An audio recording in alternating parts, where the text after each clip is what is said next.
Hello বন্ধুরা, আমাদের all in one SD চ্যানেলে আপনাদের স্বাগতম। আমি দীপিকা চলে এসেছি আপনাদের জন্য অনুরাগের ছোঁয়া সিরিয়ালের আপডেট নিয়ে। রূপার এই কঠিন অবস্থাতে রূপা চাইছে তার বাবাকে শিক্ষা দিতে, তাই সে তার মাকে অর্জুনের সঙ্গেই বিয়ে দেবে এবং অর্জুনকেই তাদের ড্যাডি বানাবে। কিন্তু দীপা যখন রাজি হচ্ছে না, বারবার রূপার ওপর শাসাচ্ছে। রূপা বলে যে না, তোমরা এখন যাও, রূপা যা বলার বলে দিয়েছে, আর কোনো কথা রূপা শুনবে না। এরপরে দাদু ভাই এবং হিংসুকুটির সঙ্গে মিলে রূপা পরিকল্পনা করে তার মাকে কিভাবে সে রাজি করাবে। রূপার সঙ্গে যখন ডাক্তার সুনীতের কথা হয়ে যায় এবং অর্জুন ডাক্তার সুনীতকে যখন জানায় রূপা অসুস্থ, সে বিদেশ থেকে রওনা দিচ্ছে। 7 দিনের মধ্যে রূপার অপারেশন করালে রূপা সুস্থ হয়ে যাবে, সে আশ্বস্ত করেছে। কিন্তু 30 লক্ষ টাকা লাগবে। রূপাকে সুখবরটা দিতে এলেই রূপা বলে আমি কোনো অপারেশন করাবো না, কোনো ট্রিটমেন্ট করাবো না। এই বলে রূপা হাসপাতাল থেকে পালিয়ে যায়। দীপা, অর্জুন, তবলা সবাই খুঁজছে, কিন্তু রূপা কোথাও নেই। রূপা হঠাৎ বড় রাস্তার মোড়ে চলে যায়, সেখানে বসে গাছের নিচে কান্না করতে লাগে আর ভাবে আমার মাকে অনেক কষ্ট দিয়েছে আমার বাবা, আমি কোনোভাবেই ছাড়বো না, আমার মাকে আমি ভালো একটা জীবন দেবই। এই বলে নানাভাবে রূপা লুকিয়ে থাকে। দীপা যখন ডাকাডাকি করে রূপা দৌড়ে বেরিয়ে আসে। রূপা বলে দীপা জানায় যে দেখো, এই রাস্তার মধ্যে অনেক গাড়ি ঘোড়া চলছে, এরকম করো না। রূপা এক দৌড়ে চলে যায় মন্দিরে।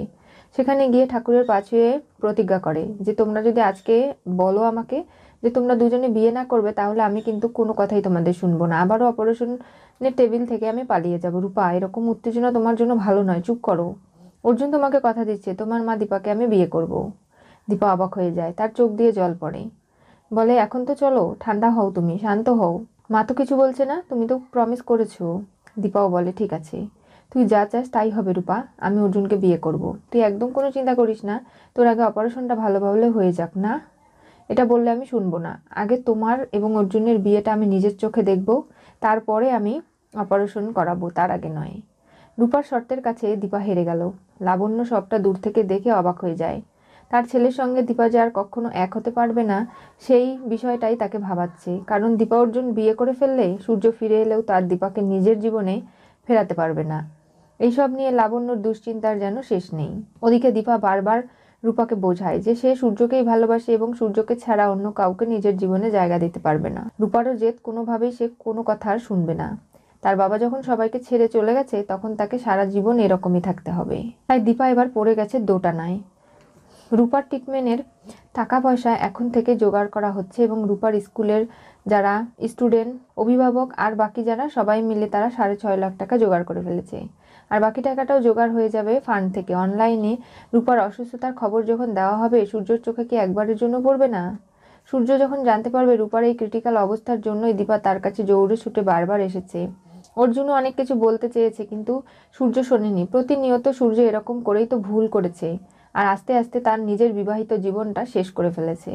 তাহলে এবার দীপা কোন দিকে যাবে? রূপার শর্তের কাছে হেরে গিয়ে প্রমিস করলো অর্জুনকে বিয়ে করবে, ওদিকে আবার মনে মনে নিজে এখন পর্যন্ত সূর্যকেই ভালোবাসে, তাকে ভোলেনি। কি হতে চলেছে অনুরাগের ছোঁয়া সিরিয়ালের পরবর্তী টুইস্টে?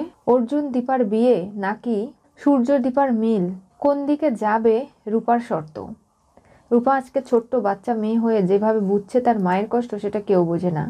কিন্তু দীপা যে মানুষটাকে ভালোবেসেছে, এত সহজে তাকে ভোলাও যায় না। এখন রূপার ট্রিটমেন্টের কথা ভেবে রূপাকে ভালো করতে দীপা এত বড় একটা সিদ্ধান্ত নিতে বাধ্য হলো রূপার চাপে পড়ে। কোনোভাবে এখান থেকে দীপা আর সরে আসতে পারবে না। তাহলে কি হবে এবার? জানতে হলে চোখ রাখতে হবে আমাদের চ্যানেলে। পাশে থাকা বেল আইকনটি অবশ্যই করে ক্লিক করুন।